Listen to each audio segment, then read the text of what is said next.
Canada's Ultimate Challenge turns our country into one epic obstacle. Hosted by Brandon Gonez, this breathtaking, heart-pounding cross-country adventure will keep you on the edge of your seat over 7 weeks. Total strangers form formidable teams and participate in 16 jaw-dropping challenges, including the one we saw this weekend. And you can't help but like, yeah. It's like the Olympics where you're like, okay, I've never seen this event, or I haven't seen this event for 4 years. Also, I know exactly how to win it. Oh, the arrogance in Steve Dangle when he's watching someone do something. He's like, I know exactly how to win that. They got to use the skin a little bit more. Oh yeah, no, let's see you do it. So they're grabbing. I could. If you haven't seen it yet, there is, and we won't spoil which team wins and which team does not. Yeah. But they have to hold on to a pole over water, and a couple of them make it over an hour. Yeah. It's like just how. And Steve said he could do it. Yeah, Steve was like me. Me. I would win this. If you covered me in duct tape, I'd be happy to make it 15 minutes. Yeah. Oh my God. It's crazy. And that's the great thing, is that they've taken the beauty, the raw beauty of Canada, which can be harsh but also stunning, and they've turned it into an obstacle course that actually you're going to really, really love. And you realize, like, man, I had to do the gym. Oh my gosh. These guys are so unbelievably strong. Jesse, I don't know about you, but that is certainly my take. Yeah. Expect the unexpected. It's competitive. There's epic betrayal, ultimate extreme heart-pounding adventure. It's going to be fun. Mm-hmm. By the way, every Sunday, you get a new episode of Canada's Ultimate Challenge on CBC Gem. You can watch it for free right now. Just download the CBC Gem app.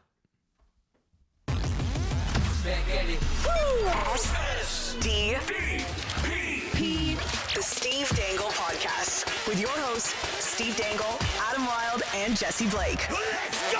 NHL player safety actually tweeted this morning for the first time since April 27th. We have a Nikita Zadorov fine, and we have a Carson Soucy hearing. Yeah, it's been 16 days since anyone did anything illegal in the NHL. That's right. It's crazy. We'll get into it. But first, I had to talk about this a couple of times on the streams this weekend. Jesse, I don't know if you did, but the Major League Hockey retraction. Oh, and surprisingly, Saudi Steve over here. Surprisingly, on Saturday during the Hurricanes Rangers stream, nobody really brought it up. So accepting money. By the way, I'm not sure how we jumped to that conclusion, but Steve actually wanted to break a story. And people were like, he got paid for that, right? No, he didn't. Here's the funny part. No, I was he got burned by a source and didn't get paid for it. Yeah, So it was the worst of every world. This all would have been cool if you came in today with a Rolex and you had a Ferrari, and maybe a helicopter flew your Ferrari here, and we're like, damn, Steve, that's you crazy. made billions off of that fake story. But no, you just got screwed. Yeah. Yep. It happens, by the way. Sure did. There's a retraction section in every newspaper. It happens. There was some information that came to light after the story came out that draws the whole thing into questionable status. Mm-hmm. We'll leave it at that. I can walk you through it briefly. No, I want to hear the whole story from when you decided to be like, I'm going to go ahead and beat everybody to this story. And I don't know how much you can tell how much you want, but I want to know from when you decided I'm going to enter this game of the Insider Game. I'm going to break news. And then to when you had to be like, I put my foot too deep in that water. Sure. 6 weeks ago, very early April, newborn houses in chaos. I texted someone who I had known for a decade, and about something completely unrelated, asking them a question, completely unrelated. I wasn't even trying to find out information for myself. A friend of mine had asked me a question, and I was like, well, this person would know. So I texted them. In that conversation, they go, hey, also something really interesting. And they proceed to tell me about Major League Hockey. And they get enough details into it where I just go, why are you telling me this? It's a wild story under the if it's assumption it's true. Yeah. So anyway. Big assumption. Yeah. By the way, I wouldn't. Friday was humiliating. Yeah. So anyway, no, let's tell the whole story and then we get to Friday. So 6 weeks. Continue to gather information. And the day I decided I had enough was I saw their website. It's not publicly available, and I've seen it. And just off the top to clarify for people, this was somebody you knew for 10 years. 10 years. Not a random Instagram DM, not an email from some guy who said he's a prince. No, this is a person I person know. you know. I have met them in person. Yes.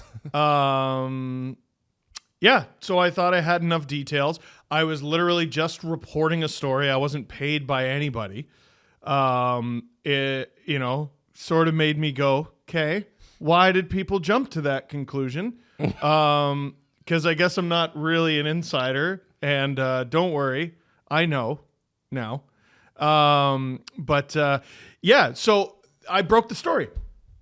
And that night, a bunch of people tweeted publicly and reached out to me privately, and they went, damn, I heard of that too, and good on you for being first. The next day, it continued. Good on you. Players started reaching out. Players who I've spoken to in the past, players who I haven't spoken to in the past, but like some that I knew, I was like, oh, it's weird when someone you've never met, but you know of very well, just pops up in your DMs, and they're asking you for more details. And then after we had already recorded a show where we talked about it, I started getting a couple phone calls going, I don't know about all this. And I can't get into too much detail, but basically there's a lot of skepticism about the money backing this. Not the origins of the money. It is the existence of the money. Right. So I am punching out of this godforsaken story. I very much regret ever talking about it ever, and would like to listen. I could have just Doesn't left regret it, the paycheck, and though, does he, Jesse? Oh, you son of a... I could have just left it, and it would have been the wrong thing to do is leave it. And a bunch of people are like, just let it die, just let it die. I'm like, no, I have to say, like, listen, I found some new information. So there is a reporter who is tracking this thing, and they have an article on it, and it's good and not stupid. So his name is Brad Elliott Schlossman, and he tweeted the following with a link to his work in the GrandForksHerald.com. Max Chambers pops up every few years as an apparent big money man in hockey, but the money has never been there. Now he's offering people hockey jobs for what he says is a $10 billion pro league, but it doesn't appear to exist. Story. And then it links to the story. Jesse has it up right now. I contacted Brad last night. And please follow him for any more information on the alleged league known as Major League Hockey. Would you call him a reporter? Brad? Yeah. Much more than I am. Yeah. Listen, I think there's an excitement of like, oh, I got something. I got something. By the way, this Max Chambers, there's a Dave Schultz article from 2011 in the Globe and Mail. Potential St. Louis Blues owner is a true man of mystery, and he goes into the fact that they can't figure out how this person made their money. But it kind of Brad references that in his article. Oh, he does? Okay. Yeah. So anyway, long story short, it happens. Mm-hmm. Yeah, I've had a great weekend, everyone. The amount of like pearl clutching though on the Friday thing, like, how could you not have mentioned this in the show? And it's like, well, dude, we record the show at like 11 a.m. The timing of the show, it came out, like the release came out after your retraction, but the recording happened before your new information. It's just unfortunate timing for us. We didn't do a re-record because you're already back in Ajax. So. No, even worse. I got all these phone calls. Hey, the show you just recorded, maybe don't, while on the packed Don Valley Parkway on the way home. It was not a great feeling. So follow Brad. I'm punching out. Done. What's the next story you're gonna break? None. Manel. Bring back And then Manel. Manel's next train Return to North destination. America. Steve, it's you know what shit happens, man. I don't know. Yeah. I don't. I think you're. No, gonna- it exists or it doesn't, and that's really immaterial to me. I feel like it's like okay, nobody died. So I was told, like, hey, and this was a few days ago, like, hey, we're going to be able to prove things in 10 to 14 days, Okay. which is different from Great. the last timeline that they told me. And I said, that's great. That's Let for- someone else break it. That's on you. That's Right. great. I don't want it anymore. what was the final question? If you're okay Go with f- answering. yeah, this no, one. go for So on the Thursday, you released a video where you break the news. What was the reason that you got the thumbs up to go with the story that day when the league itself had no official announcement? Why did you feel confident? Because you knew about the story for like 6 weeks. Yeah. Why on that Thursday was it like, okay, I'm going to talk about this publicly? I had gotten some more information, and also I'd, everything from the website matched everything that I had been told. And what's funny is that website, by the way, that I've seen and recorded because I'm not stupid, no longer exists. Oh. So lots of questions that I hope people smarter than me ask and can get answers to. The greatest mystery of our time is not if the league exists. It's not when the league will come out and prove How itself. much money I got from the Saudis? No. That's the best part. It's like, oh, but by the way, I just want to throw out there, what a jump from Steve broke a story to the Saudis must be funding his lifestyle. Where did that come from? But I drove here in a Mazda! the greatest mystery of all time is how this morning Nikita Zadorov has a $5,000 fine. Carson Soucy is going to be dragged in front of player safety in a hearing, but Sam Bennett is cool. Oh, okay. Like, that's cool. Like, we're good with that. So all I've had to do this weekend while not reading my mentions at all, is watch so much hockey. And I've watched so much of the second round. And can I just say, with my whole chest, watching the second round that the Leafs are not in, holy fuck, is this league a joke? This league is such a joke. The officiating in the second round in 1, 2, 3, 4 series is atrocious. I'm bored of the conversation, though.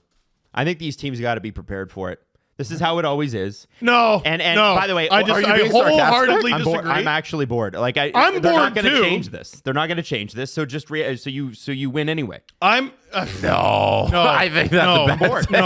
No. Completely disagree. Straight up. Until Gary's gone, it isn't changing. No. guys. So I don't know what you want to do about it. I think when Sam Bennett punches a man in his face with a stick, I think when Connor McDavid gets cross-checked in the face, you should talk about that, and you should complain until How maybe about there's going when to be Hughes change. getting a high stick on the cheek, he's bleeding, and the refs are like, "No, that's okay." Yeah, I think that's also bad. Who got hit in the nuts with the stick Oh, I missed that. on the flyby in the Edmonton Vancouver game? You were streaming that Yeah, one. I must have missed it. I don't Yes. remember. No, I know That was in exactly game- what play you're talking about. Game 2. There was a lot that happened in game 2. Yeah. Sam Bennett punching a guy in the face on the fly, throwing a guy on top of, cross-checking a guy on top of a goalie, and then scoring a goal, having that goal challenged, and it's fine.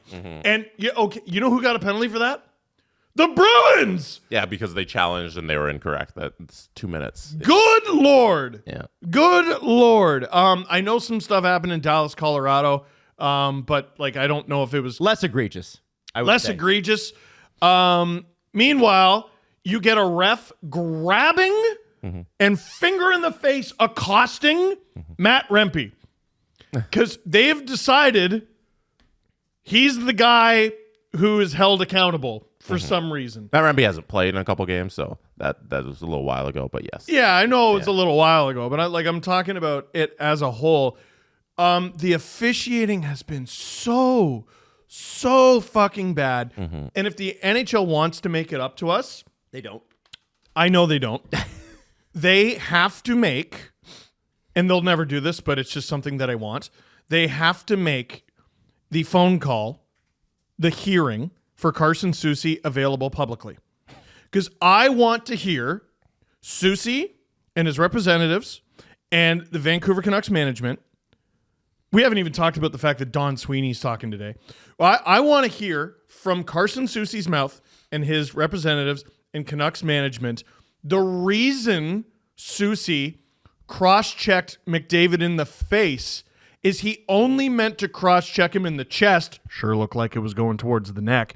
But Zadorov cross-checked him in the lumbar spine, causing McDavid to buckle, and that's the only reason he got hit in the face.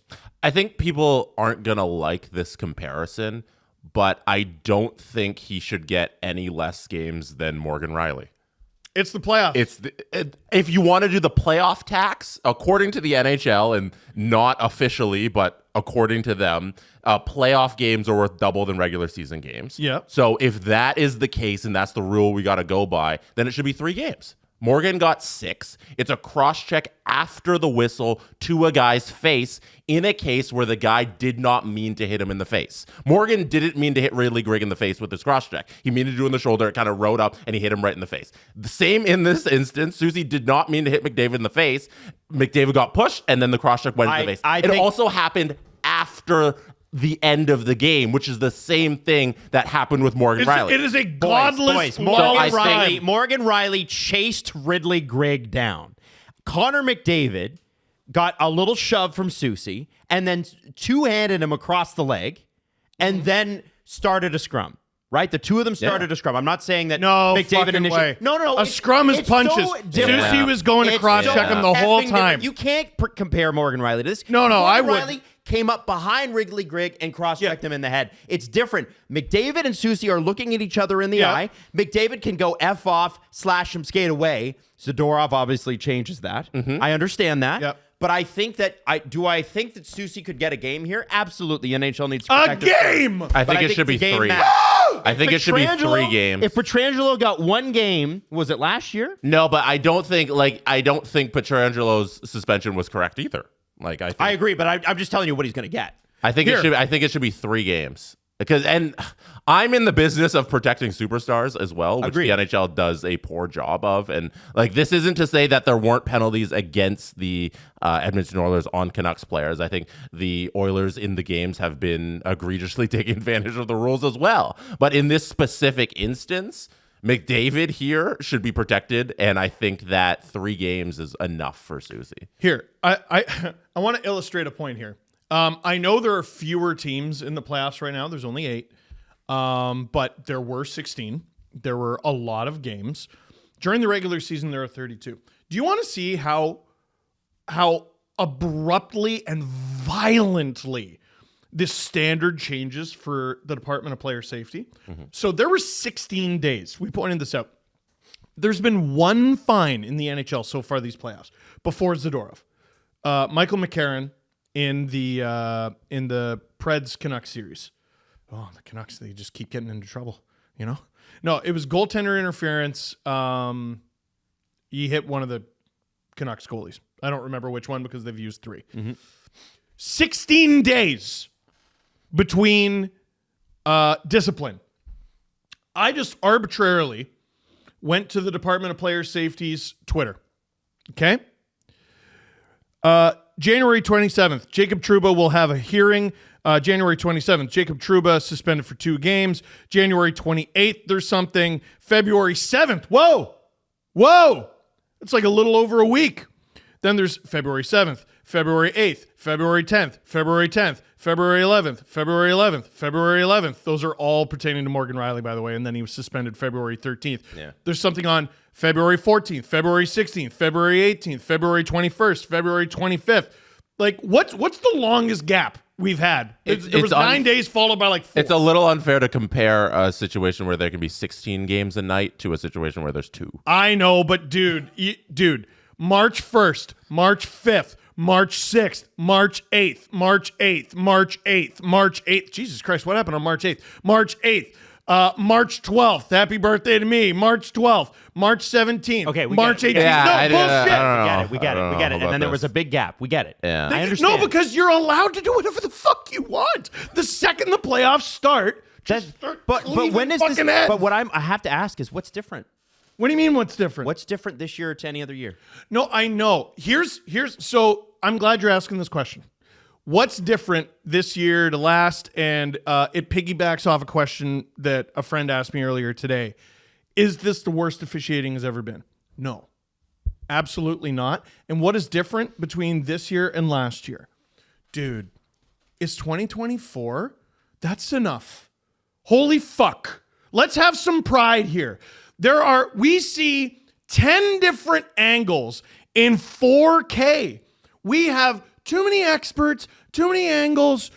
We just have too much shit to be this poor, right? Like back in the day when the NHL was chain link fences that you could just drag someone's face across and call it a Tuesday, and there weren't replays, and some of the games weren't even televised, and people are like, we're talking about like war vets literally going to ice war after coming home. Like I understand that. Mm-hmm. Then time passes, and again, I'll refer to Brian Burke's book, Burke's Law. He talks about having to record games on VHS tape. This is the 90s, right? Like this is alarmingly recently, having to record VHS tapes, and if there were a certain amount of games that night, they wouldn't have enough VCRs to record all the games. That's right. Right? So we have too much information. We have too much. Sam Bennett, that's just a hockey play. Fuck you! No, it wasn't. You flew into a hit and Falcon punched a guy. And I know it's Brad Marchand, and it couldn't have happened to a nicer human being, but it's illegal what you did. The captain of the Bruins, all right? Like, you don't have to like either of those teams. You don't have to like Brad Marchand. Look at it objectively for a second. You have the captain of the Bruins, one of their most valuable players, Sam Bennett, careens into him. And the argument is, well, Marchand is going to hit him. Marchand is going to make body contact with Sam Bennett in a way that happens 100 times a game, especially in the playoffs. The puck is gone. It's a little longer than one Mississippi since the puck is gone, and the two players collide and they get a piece of each other and they continue in the play. Happens all the time. What doesn't happen all the time is someone flies in and punches their opponent in the fucking head. And he's done it in back-to-back playoffs. He did it to Matthew Nyes last year. We were all talking about him slamming Nyes' head into the ice, which he did, which is also not a penalty. Charlie McAvoy on Austin Matthews, apparently. And what happened before that is he flew into a hit with Matthew Nyes. Nyes is flying into his hit like a hockey player, and Sam Bennett flies into it like a fucking psychopath. And here's the problem. The NHL is not going to change, to get back to answering your question, Adam, until it acknowledges the fact that hockey's a sport. The way the NHL operates is so against sporting that it's completely lost itself. Well, it's a hard game. It's a tough game. Oh, fuck you. Hockey's so arrogant in that way. So is rugby. So is football. So is basketball. It's just in a completely different way. Don't watch Joel Embiid highlights. Oh my God, that guy's a disgrace. But every sport has a little bit of contact, and there are sports far more violent than hockey. Hockey is the only sport out of those contact sports to be so up its own ass, to be like, oh, yeah, it's a hard game. Oh, we sell violence. You know what? Forget the puck. Forget the nets. Forget the goalies. Just beat the shit out of each other, and whoever is the final man standing wins. Go back to the Coliseum. Dude, it's a sport. Puck goes in the net. The team that does that more wins the game. That's hockey. But no, it's a completely different thing.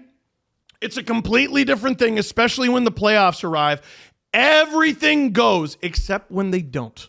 Mm-hmm. During the regular season, we complain about the stuff that isn't called. During the playoffs, we complain about the stuff that is. And the stuff that is called makes the stuff that isn't nonsense.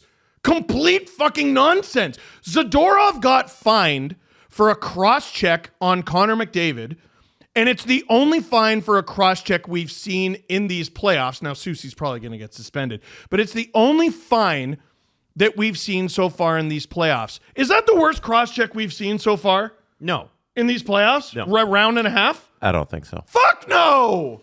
So what are we doing here? What are we doing here? And by the way, thank God I get to talk about something else. My little theory, my idea that I've had for several years is looking more and more logical. In a playoff series, you do some bullshit. After the final horn especially, it carries over to the next game. What are Carson Soucy and Nikita Zadorov trying to do other than intentionally injure Edmonton's best player? That's what they're trying to do. And it wouldn't matter if McDavid was their worst player, but he's not, is he? He's Connor McDavid. Soucy and Zadorov tried to break him in half, and I'm so happy. Like, Adam, what's changed? What's changed is apparently this is a gentler NHL, because back in the day, back in the 3 years ago, 2021 day, you used to be able to try to break a guy in half with two cross-checks at the same time. It's called Joel Edmondson and Ben Sherratt on Wayne Simmons, and they got fucking nothing. Nothing. But finally, these playoffs have been so wildly out of control that this incident happens and everyone puts their foot down. George Peros and the NHL are about to have a terrible day, and I'm so glad. I want to send Don Sweeney flowers because he's having this press conference. I hope he doesn't cancel it like Brad Treliving did. Remember that shit? I do remember that. Brad Treliving was going to have a press conference after the Morgan Riley. Brad didn't want the referees to take it out on the team for the rest of the year. That's why Brad would have canceled that press conference. Well, I'm pretty sure they're taking it out on the Bruins. That's what happened last year with Matt Nyes Michael Bunting. And so they just didn't want to have another situation where you call the refs out. Disgraceful. And the refs come back at you. And they will. Disgraceful. They will. And so here's... By the way, here, wait. I'm not done. Any body contact with the ref, they're going to take it out on you. Dan Kelly, who is a linesman, shoved Michael Bunting more than once. And for the rest of the year, it was fuck Michael Bunting season. They spent the rest of the season fucking that poor guy. Absolutely fucking the guy. And now he's on the Hurricanes, and now he's on the Penguins, and I guess they've forgotten to fuck him. But for the rest of the season, fuck him. Brad Marchand, this was during the Leaf series, and people went, oh, anything? And it went away. He shoved a linesman. Or I don't remember if it was a linesman or a ref. Brad Marchand shoved a linesman. He shoved an official. He shoved a guy wearing black and white. And then he just went on the bench and nothing happened. And I'm sorry, I watched Game 4 last night, and you can't tell me there wasn't a little bit to that. And the Bennett goal counting is nonsense. And people who have worked for NHL teams came out and said that. Can we pull that up, Jesse? Can we pull the Bennett goal up? The goalie interference? Yeah, we can. Yeah, no, Jesse's got Quinn Hughes up. Oh. Yeah, hold on. Well, we'll get to Quinn Hughes in a minute. Sorry. Bring up. Which officiating atrocity do you want to talk about first? Okay. It's not a sports league. It's the NHL. It's hockey, and they have forgotten hockey's a sport, and they resent it. They resent that hockey is a sport. The NHL sells a product called the NHL, but these playoffs, it has not been hockey. Here we go. Go ahead. Which one's this? Hold on. Which bit of bullshit is this? I gotta play it. Hold on. Yeah. So now, so just to set this up. Sure. Go ahead. This is a 2-1 game. And it's a very, very tight game. Boston was 2-0 Boston. Boston had a really good first period. They get 2 goals. Panthers claw back 1. And this is the second goal. And this is the goal that ties the game. Look at Jeremy Swayman. Mm-hmm. He is deep in his crease, but the puck is in and around. You've got Charlie Coyle. You've got Sam Bennett. And Sam Bennett, you'll see, pushes Charlie Coyle into Jeremy Swayman. Here's what he does. Gets the puck off of Swayman's right foot. comes right to his stick, and he's able to put it in the net. Now, this was ruled a goal. The Bruins challenge, it continued to be ruled a goal, as in not goaltender interference. And the Bruins were punished for it. So it's paused right there on the push that Bennett has on Coyle. The argument from the people inside the game who agree with the call is that Coyle put himself in the blue crease, and once you're in the blue crease, it's your own fault if you're interfering with your goalie. Plus, he went down a little easy. I don't agree with either of those assessments. I think it should just be point blank. Okay. As Rule 69 in the NHL rulebook establishes it, if somebody is pushed into the goaltender, that is goaltender interference. It shouldn't matter whether or not Swayman had the ability to save the puck, Right. whether or not Coyle's in his place. I think it's just goaltender interference point blank based on how the rule is. You heard him. established. You heard the NHL, folks. You see a guy in the blue paint, hit him in the dick. It's your job. If you're not doing what's allowed, then you're not doing your job. Hit him in the dick. So here's Alan Walsh tweeting the actual godforsaken rule book of the NHL. If a defending player has been pushed, shoved, or fouled by an attacking player, so as to just to establish, Charlie Coyle is a defending player here. Sam Bennett is an attacking player. Okay, great. Now that we know that, if a defending player has been pushed, shoved, or fouled by an attacking player, so as to cause the defending player to come into contact with his own goalkeeper, such contact shall be deemed contact initiated by the attacking player for purposes of this rule, and if necessary, a penalty assessed to the attacking player, and if a goal is scored, it would be disallowed. The Bruins got a penalty out of this, and a goal was allowed against the Bruins out of this. It should have been goal disallowed, Panthers penalty. Holy fuck! What are we doing? What are we doing? I mean, We have too much shit to still be this bad. Too much technology, too many resources, too much personnel. What are we doing? This is wholly intentional. And I gotta point out that Colin Campbell still works for the National Hockey League at 71 years old, and the Florida Panthers happen to be his kid's team. Peros also played for the Panthers. Yeah. Let's go Panthers. Come on, George. Let's go Panthers. Woo! Let's go, George. Come on, George. Oh, Leaf fans salty. I am defending the Bruins with my whole fucking chest. Are you joking? Do you know how wrong you have to be to get me to yell and scream and spit for Brad Marchand? You know, holy shit. No, the second round's been anarchy. I'm done. Nope. Emergency break. It's been horrible. And it's ruining what has otherwise been a fantastic product. Really fantastic. What's so hard about making that not a goal? What's so hard about making that not a goal? I you know what? I completely agree. I think I wasn't sure if it was a question or if you're still filibustering. no, I love the rant. I love the rant, good. and I agree with it. I think the reason I kicked it off by saying I'm bored with it is because it's the same every year. And, Right, so- so let me just say this. Go ahead. So See, that's what I was asking. And another thing. no, that's fine. That's fine. You could go if you want to go. I'm just saying the Canucks series, specifically Game 2, the Quinn Hughes high stick that hit him in the face. What's hilarious about Quinn Hughes' face is not only is he bleeding, but there is a stick-shaped red mark on his cheek. Yeah, do I get to talk about that now? Around. Yeah, bring it up. Okay. So look at Quinn Hughes' face here. I love when I'm This is- 2 minutes into what I know is going to be a 10-minute rant, and Jesse has something on the screen that's not related to what I'm talking about. He knows where he's going. I'm like, oh shit, I need to wrap it up. Yeah, I want to talk about fucking Connor McDavid. If we're talking about people egregiously hurting superstars, I consider myself a national broadcast on the Edmonton Vancouver game because unlike Adam's biased stream, I do not have a dog in the fight. Wow. And Adam's clearly leaning one way. So this Edmonton fans are mad that I'm not cheering enough for them. yeah, you're biased. Whatever. I got to take issue with both sides because the Adam's cross getting check. that Alberta money. The cross check to the face of Connor McDavid is uncalled for. It should warrant a suspension. But this is at least a penalty.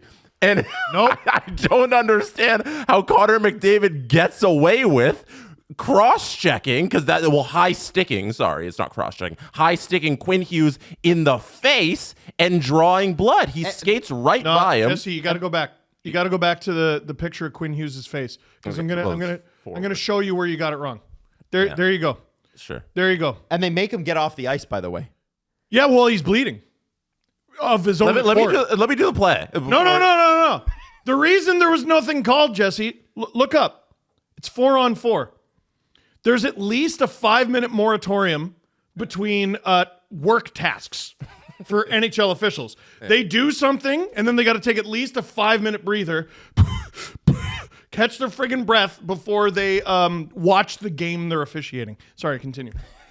I think the officiating in the Rangers Carolina Hurricanes game has been a little series, I should say, has been a little more, I think, competent, I think is the correct word, in that they're calling everything. When infractions are called, they're calling most things, and there isn't that moratorium, because there's been a couple times where guys have taken penalties and then Aho's come out and 5 seconds later they've negated the power play because they've taken a stupid penalty. So I think there's been so many more power plays in that series. Not only as the second round featured power plays, but it's featured power play goals, which I'm frankly not used to. So just going back on the actual play here, Connor McDavid skating by Quinn Hughes with that's the one where you just see he gets him right in the face here.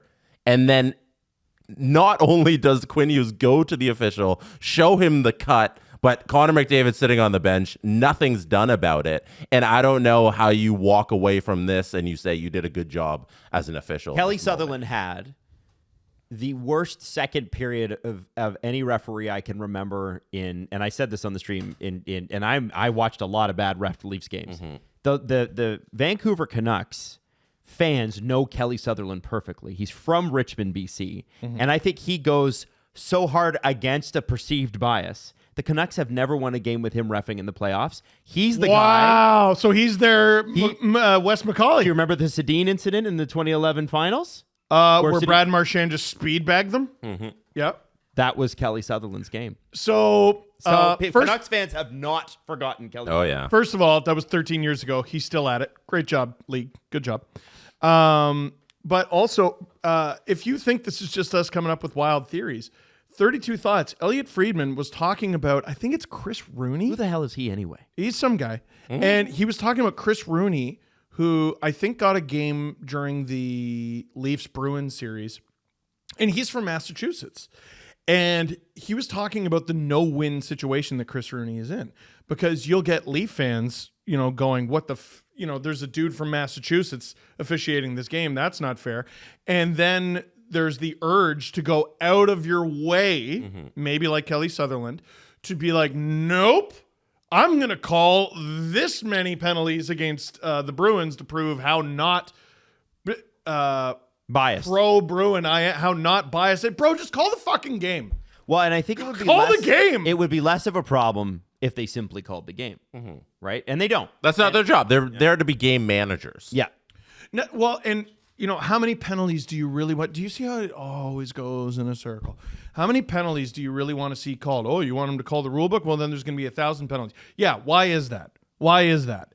Because you have taught these players their entire lives, and definitely since they got to the NHL, that they can do anything. Everything goes. I keep going back to 2005, 2006. There were too many penalties, right? There were too many because they changed the rules and there were too many penalties. What happened after that? Was it A, the players learned, or was it B, they mandated, you know what, that was too much, call less?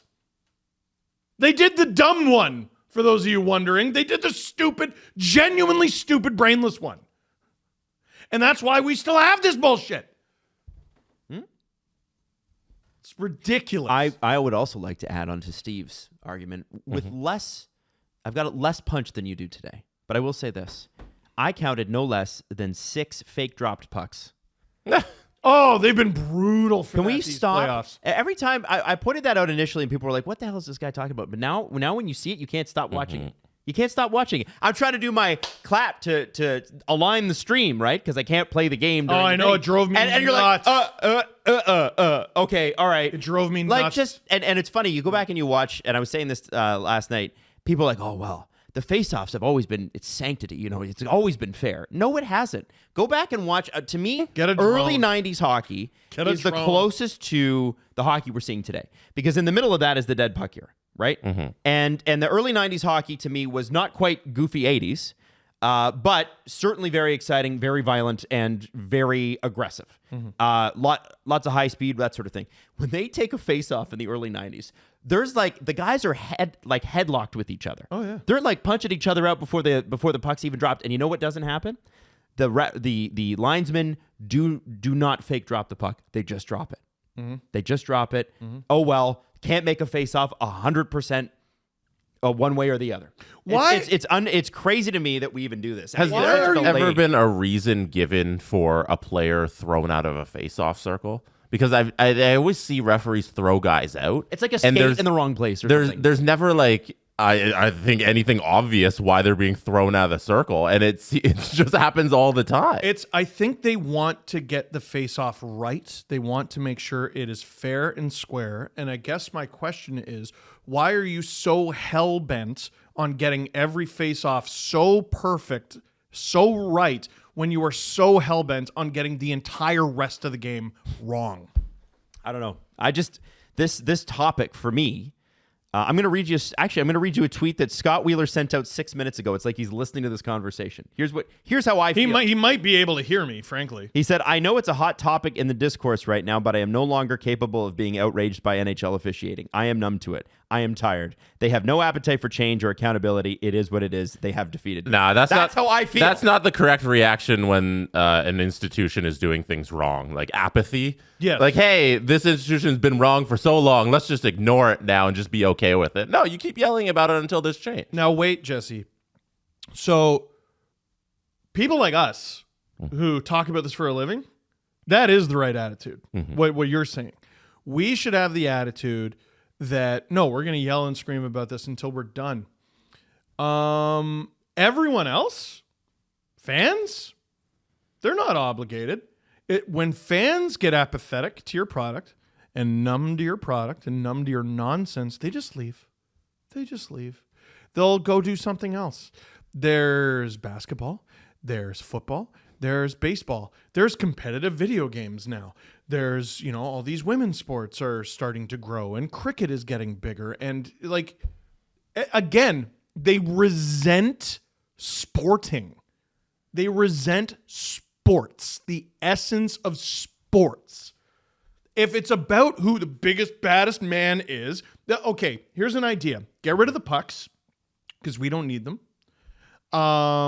We don't need the pucks. It's not a goal scoring contest anymore. It's just a beat the shit out of each other gladiator session. And we need to prove who the manliest man is. So here's my suggestion. Get rid of the Stanley Cup. Have it melted down and make it into the new trophy to honor the traditions, and make the new trophy and it's just a big cock and balls. Just have that and raise it above your head every time to show I am the biggest man. We are the biggest team of manly men. Like, do you see how far away we've gotten? It's just nonsense. Well, it's nonsense. And every league is lapping the NHL by leaps and bounds, and this bullshit is a big reason for why. I think if you don't apply suspensions as if you don't have a benchmark, right? Because I think if you really listen to Steve's argument, and I'm sure you didn't have a choice. The cock and balls part? Not the cock and balls, but the other part. Okay. The issue really at hand here is the lack of benchmarks. The lack of if this, then that. Right? If you do X, then the suspension will be Y. You mean precedent? Bingo. You mean deterrence? Bingo. And so, you look at what Pietrangelo did last year. You can show up a whole bunch, right? You can show a bunch, and we don't need to relitigate what happened in those particular situations. Jamie Benn's life. The point is, Yeah. when I specifically look at the Sam Bennett punch to the face on Brad Marchand. And Brad, who has done this to so many players. Oh, he's the taken so king many of players accidentally out. on purpose. So Yeah. it's what I struggle with that one is it's so obvious when you see it. Like TNT is showing you the angle. They're going through it on television. How do they then rationalize it? Because it's somewhere in New York, Peros and his team are sitting in an office talking about this stuff. And what is the conversation? What is the conversation? Because listen, it's like, oh, well, Brad did it to a bunch of people. Well, it still doesn't make it right that it was done to him. Well, that's what Sam Bennett does. That's what makes him so valuable. That's a part of his game, which Colby Armstrong said on TNT yesterday. And as long as it's officiated like this, Colby's right. Sam will take your star out of the series. He doesn't care. He has no compunction. What's his game without that? By the way, the narrative on Sam Bennett has changed so aggressively from when he was drafted 4th overall and people were making fun of him because he couldn't do pull-ups to he is the biggest menace going. I didn't know that was a thing. I didn't know it was a thing. Yes. No, I've never heard of that story. He had a shoulder injury and one of the combine things was pull-ups and he couldn't do them. And people were like, oh, it's going to hurt his draft stock. Why are they mocking his shoulder injury? I don't know. People probably didn't know he had a shoulder injury. Taylor Hall, I think, gosh. skipped the combine altogether, and he was right to do it because he's like, I was just in the Memorial Cup and I'm going first. What do you? Here's my You want my resume? You want to know who I am as a player? I just won back-to-back Memorial Cups. Go fuck yourself. It's become very common in the NFL for high draft picks to just not go to pro day. And because they don't care. They're like, I'm going to go one. Tell me how doing pull-ups makes you a good NFL player. Running your 40 doesn't show if you're going to be a good NFL player. Well, so a lot of these guys just opt out. If you're like Charlie McAvoy or Sam Bennett, you grab your opponent from behind and you slam them into the friggin' ice, and you need those muscles. That's a pull-down. That's not a pull-up. Yeah. Yeah, but it's the same thing. Well, it's the same muscle. Oh, you got to work on a different thing. No, Adam's right. Yeah. It's the same muscles. No. Kind of, but not really. Yeah, it's different motion, Steve. Really important. It's these guys. So These guys. I think getting back to what you were saying there is it's the lack of if this then that, right? And so I do find the Sam Bennett thing to be, of all the things, the most egregious, because that's a series breaking move. Boston knows that they're close to, barring some crazy comeback, and it is the NHL. Without Marchand in the lineup, you're getting closer to cooked. With Quinn Hughes, that one is so interesting because every game in the Canucks Edmonton series so far has ended with 1 goal differential. And that game, too, was a overtime winner by Edmonton. It should be a double minor on the best player in the world. And so, well, what I'm saying with Quinn Hughes is, the fact that it wasn't a double minor, that leads directly to Vancouver losing that game. How about Bennett, who got the game-winning goal in a game he shouldn't have been in? Yeah. Well, Well, there you go. Yeah, it's a good point. By the way, it's hard to have sympathy for the Canucks because they're making the same mistake in 2024 that they made in 2011. Making the same mistake. What's that? They don't have Colin Campbell's kid on their team. Oh, stop it. Right. What? No, they don't. The Bruins got every friggin' call in 2011. The Panthers are getting every benefit of the doubt. Common denominator. There's a good high-ranking executive's kid running the team. Adam's point, there's a good argument to be made that the Quinn Hughes non-call on his face has more effect on the game than the Zadorov high stick. Oh, absolutely. It'll directly affected game 2. If you have a double minor, who knows how if they score on that power play and if it leads to a goal. The Zadorov high stick, the game was over. Exactly. And McDavid, but his mistake was getting up. Him Game's over. Pretend you're dead. Pretend you're dead. Him being suspended obviously affects the games moving forward, but Sure. Who knows how those games play out. But in that moment, there's an effect on the gameplay itself. Here, it's the game's looking forward and projecting to see what'll happen with how the Canucks play without him. What do you got there? I'm going to remind everyone, for as long as this exists and as long as I have lungs, this is an email from Colin Campbell. I believe it's to Mike Milbury, but I'm not sure. That came out in court documents. This email is from March 13th, 2010. He goes, yes, But if we said shoulder checks were in any manner, we shit the bed on about 10 others this year alone where shoulder checks injured people. Let's face it, Mike. We sell rivalries. We sell and promote hate, and when a player hits another player legally, we can't drill him because redacted for some reason. We need a reason. Jumped and targeted the head, late, unsuspecting elbow, none of the above. Redacted knows the rules. Thanks for explaining on Nesson. Takes balls where they want blood and a lynching in Boston. So there he is contacting media members going, good little boy, good little boy. Thank you for telling him how smart I am, good little boy. The league is anti-sporting. They want to sell what they are selling, and that is not a sport. Do you want to hear what Sweeney has said today in his press conference? Who did? Sweeney. Oh, he's done his press conference. He's doing it now. Do you want to hear? Take the fine, Don. Take the fine. You're about 30 minutes past where you should have called up the big story, though, Adam. So. Oh. Yeah. Well. You want? I don't know if you want to do that part of your gig here. Ah, shoot. Okay, fine. Let's do it. All right, now before we get back to the Bruins here, I do need to talk about actual hockey. And the fact that the Oilers' power play in these playoffs is 46%.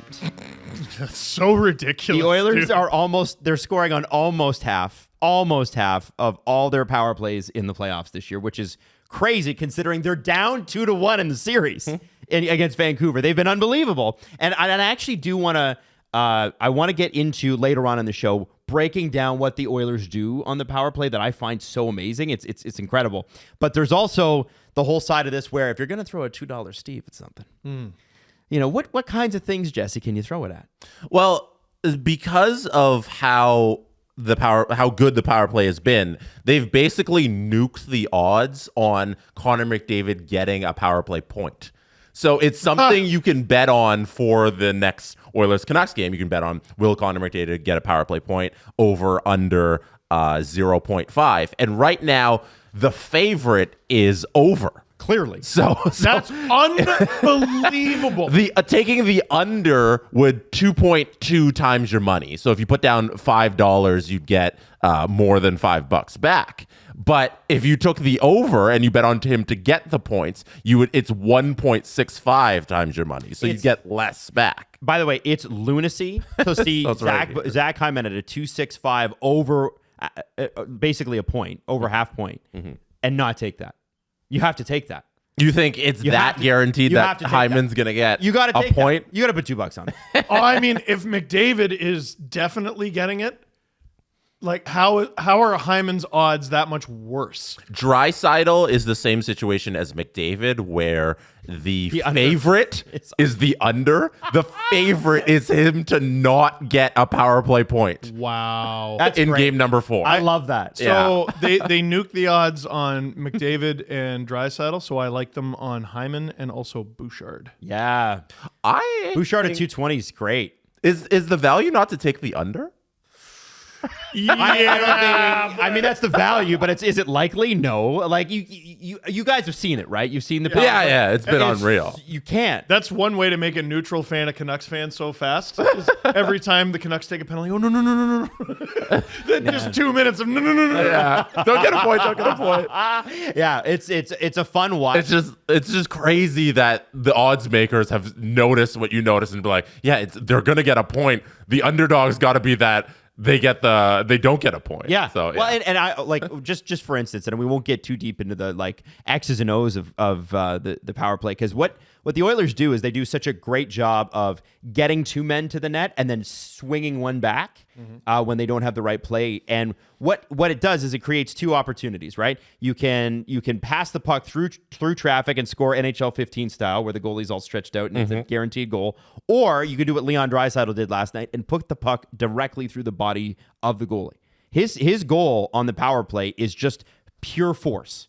There's nothing of it. It's not even a fast shot. It's just mean. It's coming at you like a freight train. And that is because, and the goalie, Svilovs, who's been amazing, cannot hold the post too much, because if he does, he knows where the puck is going. It's an incredible setup. The angle at which he's shooting from it's absurd It's crazy. that anybody's able to be that efficient from that angle. It's not quite the rock star zone that that It's pretty close. that Heat Daddy outlines on Twitter, but it's close. Like it's just above the rock star zone, and to make that your house to where I'm going to score from, it's one of the greatest feats I think in modern hockey right now.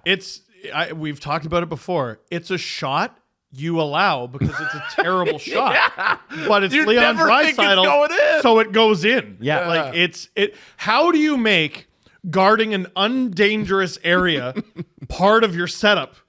You have to, because it's the Oilers, and I assure you, it's dangerous. Cross-check him in the back. Oh, there you go. No, the face. And the face. The face. What if Yeah. you Yeah, both? why not both? There you go. It's legal. That's your BetMGM big story. The Oilers under is better. Unreal. Under is better on the power play. That's how good they've been. Jesse Blake, complete the sentence. Since drinking AG1, I feel Like the greatest athlete alive. Well, that's how I'm going to feel. that's how you feel. Because I got a bunch of AG1 in my house. There you go. Yeah. And I'm going to not stop until I gotta- look like you. We're going to talk about how you're a slacker. Oh, I'm And a huge slacker. unlike me, you don't drink your AG1 every morning when you really should be. AG1 was interested in sponsoring with us because there's a built-in before and after. Jesse is after. Listen, I am before. here's the thing with AG1 and their ingredients. There's prebiotics, there's probiotics, digestive enzymes for gut support, B vitamins, vitamin C, zinc, and the whole thing about it is that a lot of people feel more energetic. They feel it supports their gut health. Their stress levels are a little bit more manageable, which is great in the playoffs, isn't it? Isn't it? And that they feel like they're getting the nutrients their body craves. Jesse, that's how you feel. Yeah, because I believe everything's from the gut out when you're talking about just your overall health, and AG1 it helps regulate your gut health, and from there you get all of the extra benefits that come with that. There you go. So listen, if there's one product we would recommend to elevate your health, it's AG1. And if you want ownership of your true health, it starts with AG1. Try AG1 and get a 1-year free supply of vitamin D3K2 and 5 free AG1 travel packs with your first purchase. Go to drinkag1.com/SDP. That is drinkag1.com/SDP. Check it out. Don Sweeney has spoken to the media. Tell me. And I think he takes a very interesting position on this. If you remember, and Steve mentioned this earlier, Brad Treliving was ready to do that. And then they canceled the press conference because it's like, do we need to be fined? Don Sweeney takes this and spins it in a way that is so beautiful that I have nothing but respect for Bruins management right now. Okay, before you tell me a single thing he said, is he going to get fined? No. Don't make me like him. Don't make me like You're gonna Bruins like this. GM. Don't make me do This is a great turn. This is really smart. So I'm getting these quotes from Ty Anderson, by the way. Ty Anderson is a 98.5 The Sports Hub reporter, writer, and works for NBC Sports Boston. Here's the first quote. "We're not in a position to be criticizing the officials. That's standard protocol. We'll get fined, so there's no intention of doing that." That's the first line press conference. Good for you. Ty then follows that up. Sweeney says, "We are not supposed to ask Montgomery about officiating." We, as in the media. He says the media need to talk to the league, and they need to talk to the officiating supervisor if they have a question about officiating. Sweeney is basically saying the NHL needs to put officials in front of mics in not so many words. Oh, don't make me love the Bruins GM. Then Ty goes on to say, here's the quote, "The people that make the call should answer it." And then Sweeney essentially says that Department of Player Safety needs to say what happened on the Bennett Marchand play. He said, quote, "We've seen every possible angle." He's not saying that they made the wrong call. He's not saying that he's like, I just need to know their thoughts on it. It's like what I said earlier, right? What goes on in the Department of Player Safety meeting where they're like, we saw this. Because here's what it is. It's a hockey play, or here's a long explanation about why what they did is wrong. How about a long explanation for why that's allowed? so that, like, listen, you explain why that's allowed so that I can start doing it because I want to win too. Mm-hmm. I want to get better. I didn't think you can do that. And I just learned after watching the captain of the Bruins get knocked out that you can. Please explain why I can do that. But they'll just hide behind, oh, it's a hockey play. Sweeney says, a player, a coach, you ask them about critical plays, good or bad. The people making the decisions should explain them. It's as simple as that. I think he's still going to get fined. Bruins were not provided the view of the Bennett Marchand angle that we saw last night until last night when it ran on TNT. Disgraceful. Wow. Sweeney does not know why that was withheld until last night. Absolutely outrageous. Because Colin Campbell's kid works for the Florida Panthers. Right. Well, What? How can your mind not go there? How can you be so sure, so not skeptical yeah. of the way the National Hockey League operates that you're like, yeah, no, that's completely out of the realm of possibility? This guy who still works for the league after being discovered complaining to officials about how his son's games are officiated. Oh, yeah, no, there's no way that's happening. All these years later, 13 years later, he's still working in his 70s. This is impossible, right? No, that's not happening. Yeah, take your tinfoil hat off. No way. So he might be asking. It's just not on email anymore. Might be on WhatsApp where it's like encrypted. Absolutely disgraceful. Pat Maroon on Sam Bennett. I'm sure everyone's wondering why I haven't done anything. It's not like I haven't tried. I love my captain and I love the guys. Everyone looking at me to do something. I have tried and I am trying. The follow-up question was... If Sam Bennett was the red line... The follow-up question was asked if he thinks any Panther would fight him. Pat Maroon says no. Well, that's a challenge. And no Panther is going to fight him because why would you? Yeah. If Sam Bennett was the center ice line pre-game, Patrick Maroon would have kicked his ass by now. But he's not. He's a player. So it's sort of fucks Pat's whole plan. Well, that's interesting. And you know what's a bummer? Is that we're not talking about some amazing things that happened over the last couple nights. I know. And I think we should. It's been good hockey that keeps getting interrupted by nonsense. Complete friggin' nonsense. All the comebacks. Florida erasing a 2-0 deficit to take a stranglehold on the Bruins. On a goal that shouldn't have counted. On a goal that absolutely shouldn't have counted. Ruins the whole fucking thing. Stars Avalanche has been just Red Bull directly to the veins. Oilers Canucks, Adam, I'm sure you would agree, is a complete departure from Preds Canucks. It's so much better. Holy shit. Also, people have, and I know that I sound biased in the Canucks' favor, people have been discounting the Canucks. I was one of them. And boy, oh boy, that's a good hockey team. And the Rangers go up 3-0 on the Hurricanes. Hurricanes stay alive by winning Game 4. Jake Cancel, baby. And they're not going to come back. Surely not. Except they're like the best team down 3-0 I've ever seen. Like, no team that plays as well as them should be down 3-0. So... You sound like Rod Brindamore. Oh, I know. I'm fascinated by what happens because every game in that series has been dynamite. Jesse, every game. What do you think happens? I think eventually the Rangers close it out, just based on how it's been trending. Igor Shesterkin is the best goalie remaining in the National Hockey League right now, and I don't think it's even close by anybody else because what's happened here is the Carolina Hurricanes have done a fantastic job throwing low percentage shots on net. So he's racking up the saves, and they haven't really been a threat. But you also have to be good and save those shots. And what he's done is he's stolen a couple games. He's kept the Rangers in it, and the Rangers have been able to capitalize on every scoring opportunity they get. And you underrate the Rangers offense because of how many different guys they have throughout their offense, but they've been dynamic capitalizing on those scoring chances. And a guy like Laughs really come into his own. Like, forget those bust talks at all. Over. It's a complete 180 on the narrative on him. And I think they eventually get one more win here in this series. And it's a shame for the Hurricanes because 2 years in a row now, scoring has what's been stopped them from winning a playoff series. Like scoring, but not offense. Yeah, they've had like offense that hasn't been threatening. it's been coming in waves, but it hasn't been threatening, and they haven't had the ability to score the big goals. And their power play being 1 for 17 to me is the biggest story overall of this series. Can relate. You score your first power play goal in game 4. That's game 4 in the series, and you go 0 for 16 before that, and then 1 for 17. Like, you can't win. No, you can't. Is that 1 for 16 in the series or all playoff? This series. Oh, okay. I want to throw out there the too. Freddie Anderson Kochekov debate has been interesting as well, because Freddie getting a puck bounced off his butt and then into the goal, like, can't do that. Like, be on your post. You can't have guys do that. Jesse, how many times do I need to say Freddie Anderson in the playoffs before people will take me seriously?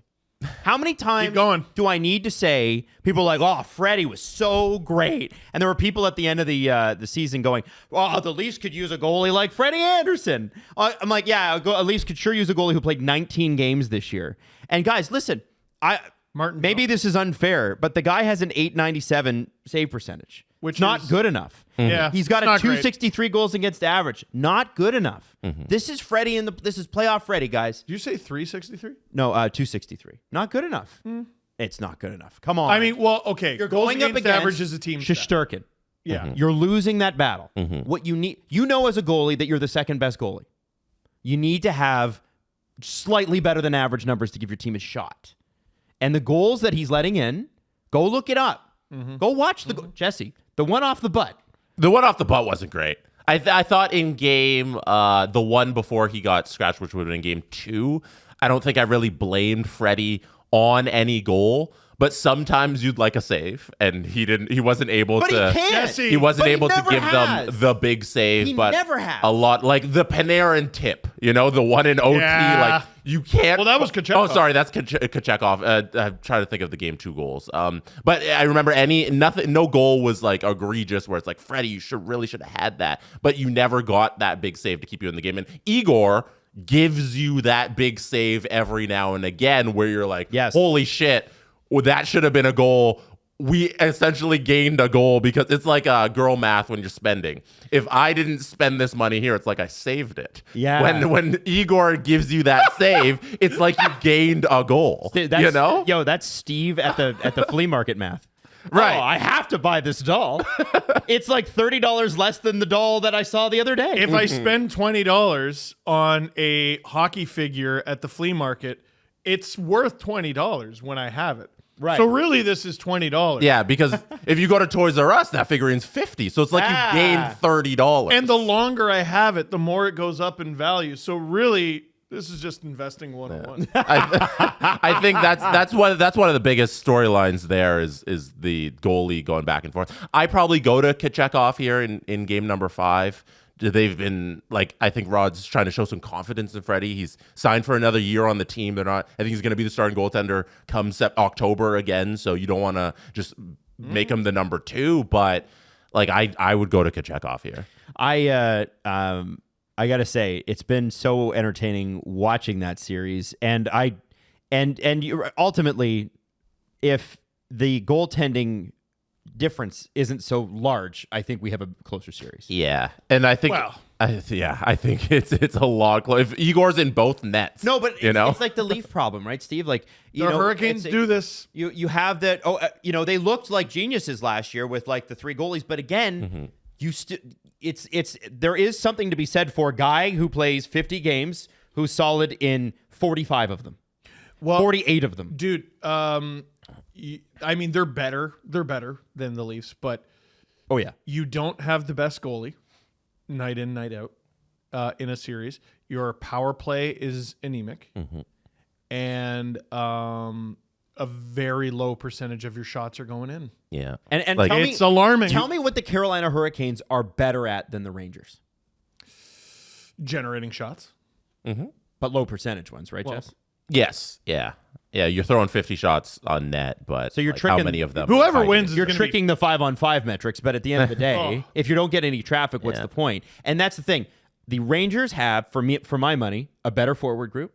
They have a better defensive group, at least on the high end. I would say team defense there is kind of you definitely lean towards the Hurricanes. One of the we've run through like a lot of the storylines that are in this series, but one of them that we haven't mentioned is Trouba and Gustafsson on their third pair have been just awful. Like I don't have a better word for it. It's such a bizarre pairing. They've been feasted on by the Hurricanes, and I think team defense is somewhere where the Hurricanes shine. But if you want to go through the other parts of the game, I think I'm favoring the Rangers just on how they've played. I don't know. You can't bench Trouba. No, you can't because he's your captain. Is he hurt? No, I just think that he's just doesn't have the step that he used to have. Which is wild because he's like 30, isn't You he? don't think he might have hurt himself when he like Superman flew into the forest.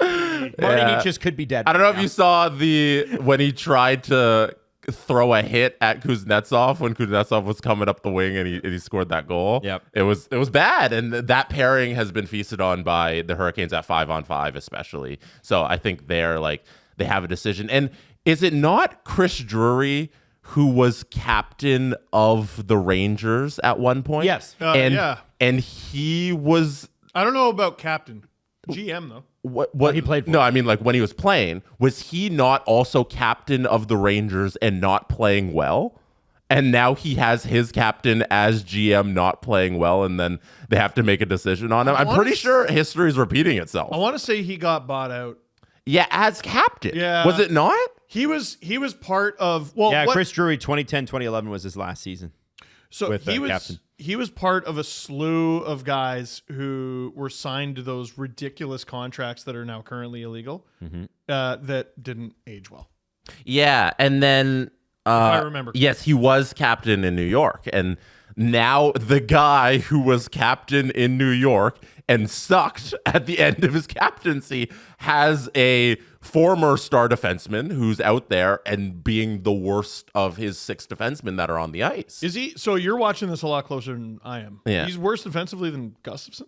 I would lump the pair together. That's why I said it's a bizarre pairing. They're being feasted upon by the Hurricanes when they're out there. Got it. They're losing every minute when they're on the ice. Got it. Yeah. Yep. Yeah, that's Go ahead. that is fair. This year I've definitely leaned more towards like, no, it's the pair. The pair doesn't work. You think about it more that way, like the guys who you're next to. It's not about icing your best 6 necessarily. Like if the gap is small enough between the guys, it's who plays with who the best. Like, is Benoit one of the Leafs' best 6 defensemen? Maybe. You could argue yes, you could argue no, but the pair of him and McCabe worked. He found a guy, they put them together, and it worked. Rangers have some work to do. Well, do they? They're up 3-1. I think the Rangers are the best team in the playoffs. They might Dallas is real good. Well, the Rangers also just lost their first game. So, point Jesse. However, they played Washington in round 1.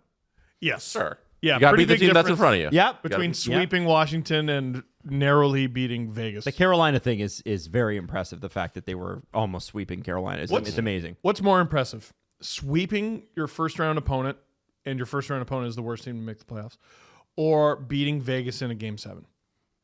Beating Vegas in a game. Very impressive. Yeah, man. That's pretty hard to do. The Dallas Stars need to be able to hold on to a lead, though. Yeah. Like, it's Colorado. It is Colorado. It's Colorado. How you sitting back so much? They It's do that. Colorado. They do. But also I don't know. But also we saw the Colorado do that to the Leafs. Nathan McKinnon and Cale Makar were like, let's take care of this, please. Teams, when they're down, cheat offense. When teams go pure offense, no one in the National Hockey League, not even the Oilers, is better than Colorado. Nope, you're right. I think you're absolutely right. Tim Hortons Hockey's greatest duos. It's the greatest duos. Sometimes they're rivals. Sometimes they're brothers. Sometimes they're friends. Sometimes they share the same number. Either way, you get a surprise in any pack. Not only do we get NHL, but we also get PWHPA players, which is great. Women's superstars. Oh, I got Yari Curry. Woo! Wow. And Wayne! You got Wayner! I got the Wayne card. What do He's Yari paired Curry with and Wayne Simmons have in common? and he's paired with Yari Curry. They are teammates. That is a teammates Get card. out. Plus, I got Family Foundations. This might be better than the Wayne Gretzky Yari Curry card. Max and Ty. Oh, yeah! I got the Max and Ty card. That's sick. I love those that. are the domies. Frame that. If Frame anybody that. doesn't know. And lastly, just as good, Cole Caulfield and Kirby Doc. teammates card. The son of Hickory and Dickory. Yes. Oh, Steve, who do you got? We got Anze Kopitar with Adrian Kempe.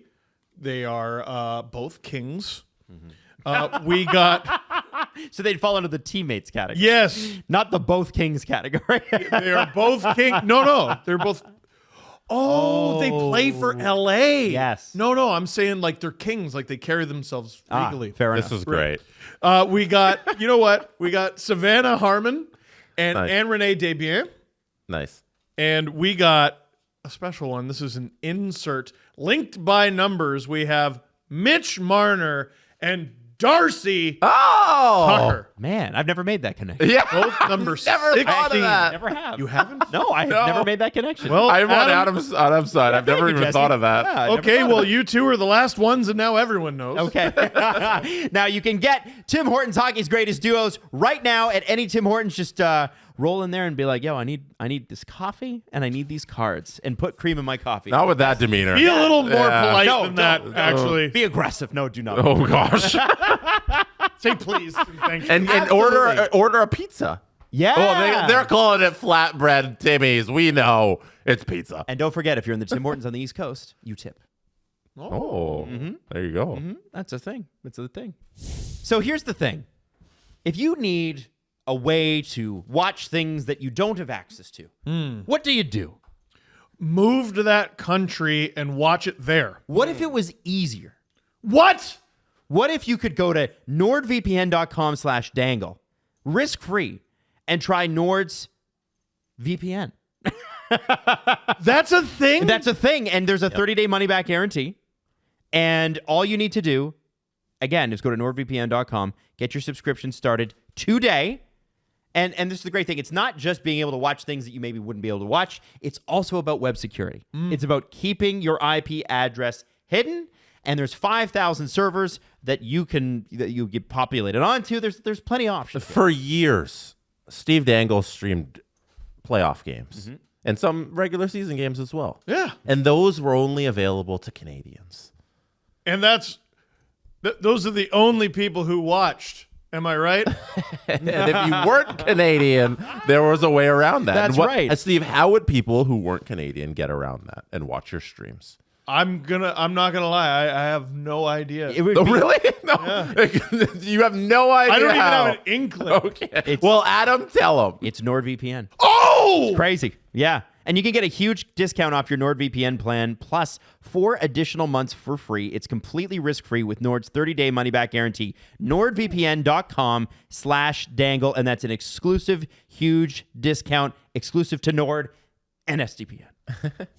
Now, last night in Vancouver, in Edmonton, we had a couple of things happen. Obviously, we've talked about what happened with Zadorov at the end of the game. I'm not sure if you saw Zadorov put Evander Kane into the bench and keep him there. And they both got penalties. Yeah, because Evander Kane Zadorov is pushing him down and then trying to leave, and Kane has his stick. And so what's hilarious about that play is that Zadorov gets the penalty and for roughing, I think it was, and then and then Kane is laughing because he's like, "Oh, I got him," and then the ref calls a bench minor on the Oilers roughing for some reason, and A bench called it as It a was bench minor. it was the right call, I thought. When It was the right call, but holding the stick was the call, yeah, right? yeah, That's what it 'cause should have been. Like you can't hold Zadorov in your own bench. Yeah, but Well, it's not roughing. that's It's a- holding the stick. You know what? Is that a penalty? Is that Yeah. a penalty in the rule book? I'm pretty sure. Yeah, can you I don't not? know. You're not allowed to hold your opponent's stick. Yeah. Which, by the way, another even more costly missed call was a holding the stick call. Artur Silovs. Yeah, holding the stick. Derek Ryan was about to score a damn goal. And Silovs, I've never seen a goalie do this, and I don't know why I haven't seen it more often, just grabbed his stick. He grabbed his You're not stick going with to do his that. blocker. You're not going to do that. And Yeah. they missed it in the fray because, you're not looking for that. The goalie is trying to cover the puck. I He can- straight up grabbed his stick. and that Corey Perry almost goal. I think one of the smartest things Artur Silovs did was have a goalie glove that has black netting on it, because that Corey Perry goal could have been in. I didn't know Did you that guys was see this? legal. And he covers it, but you can't tell because it's black on black Yeah.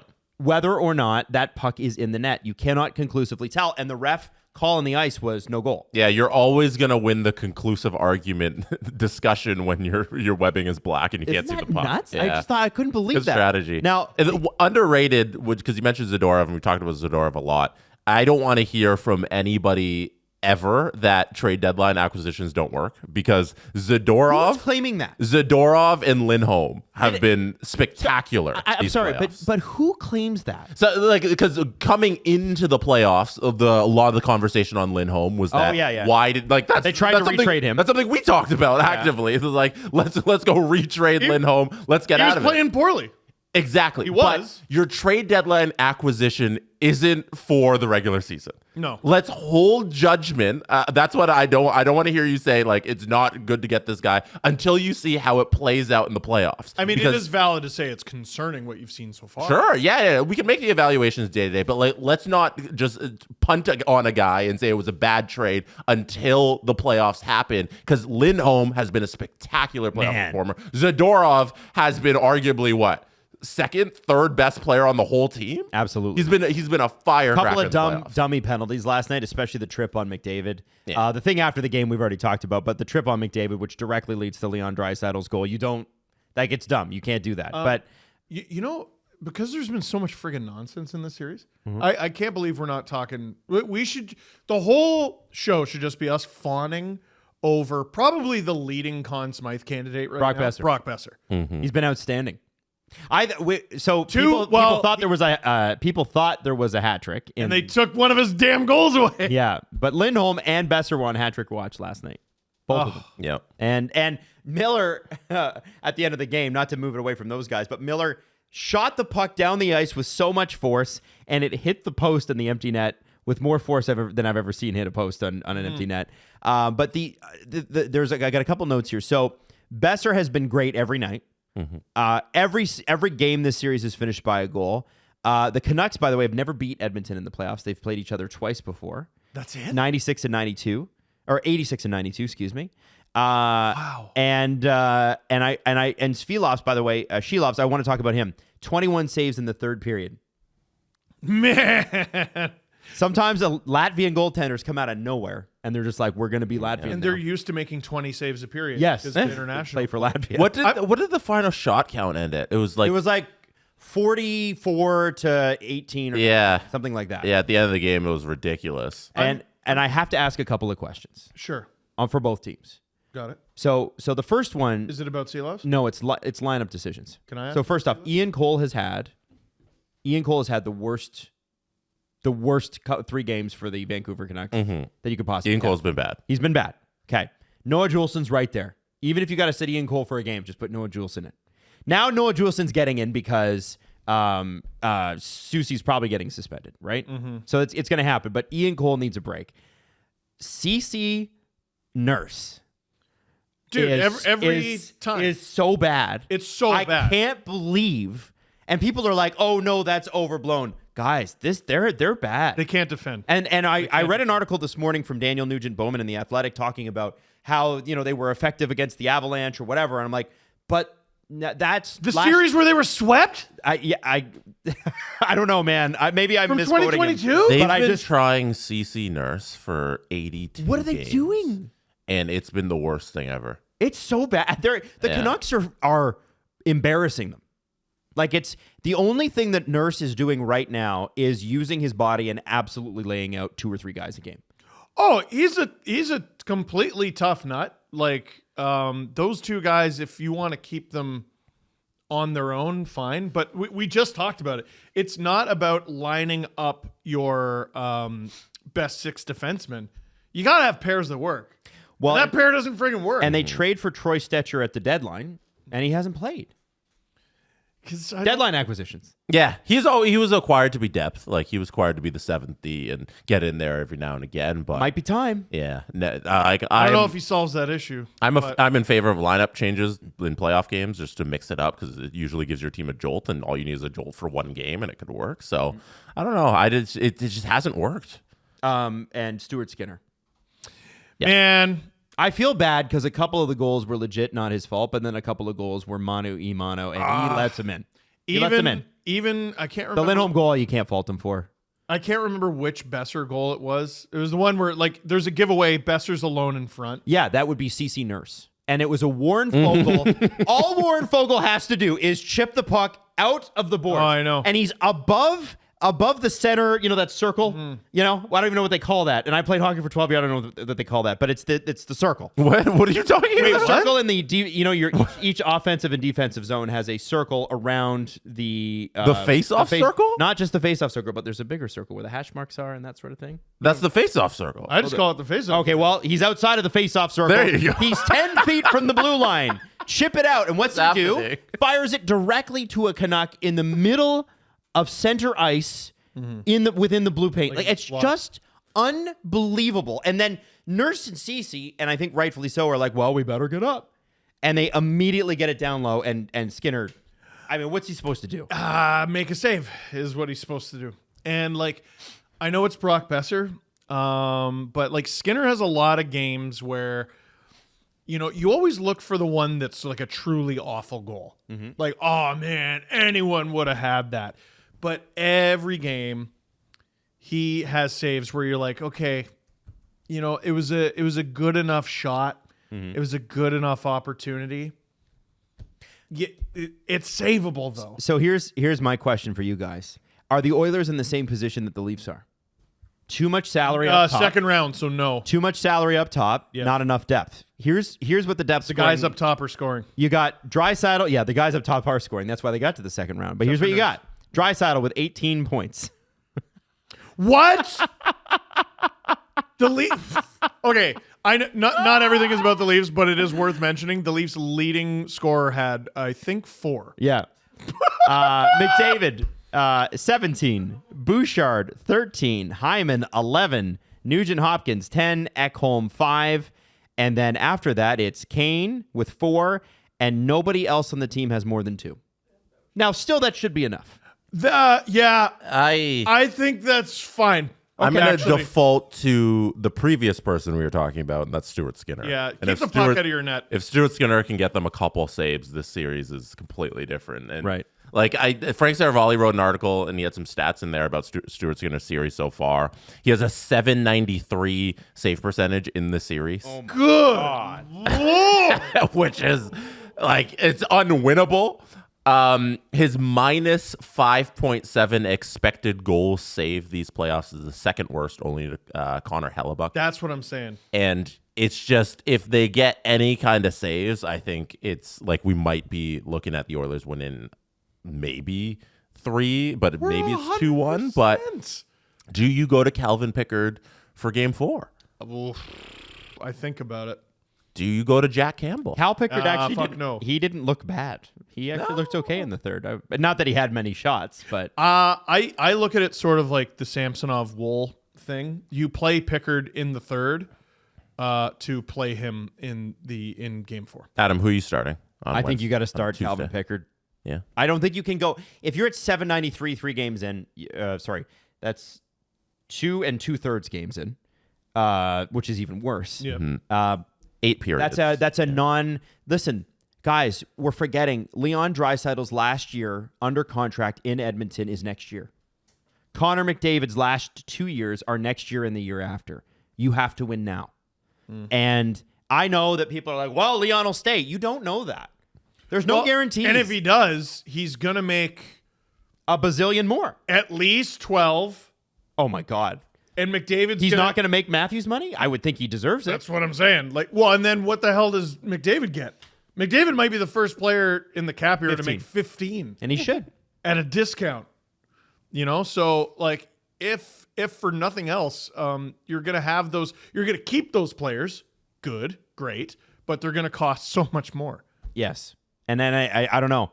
For me, I look at that and I'm like, nah. And that doesn't mean that Edmonton can't win. They've been right in this. Sure. Oh, you could make an argument they should be up 3-0. Like, not taking anything away from the Canucks. They've played extremely well, but Evander Kane Evander Kane could have had a goal right after the Canucks scored one. Went right off the post. Like, there's a few things, like a couple near misses. Oh, I know. Derek Ryan and all that. the Derek Ryan one. That's torture. The Darnell Nurse contract that runs through the end of 2030 for $9.25 million. That's another 6 seasons. Is going to really hurt their salary cap in the short term. And so does Jack Campbell, by the way. Right? So does Jack Campbell. How does the burying work? So you can bury up to 1.35 million. It goes up a little bit each year, I believe. And that's why like Ryan Reeves, people are worried about Ryan Reeves. Like, well, if Ryan Reeves can't play at the NHL level, you bury him. Yeah, It's variable. It's not 5 million. Dude, like this guy's a drag on the team. Yeah.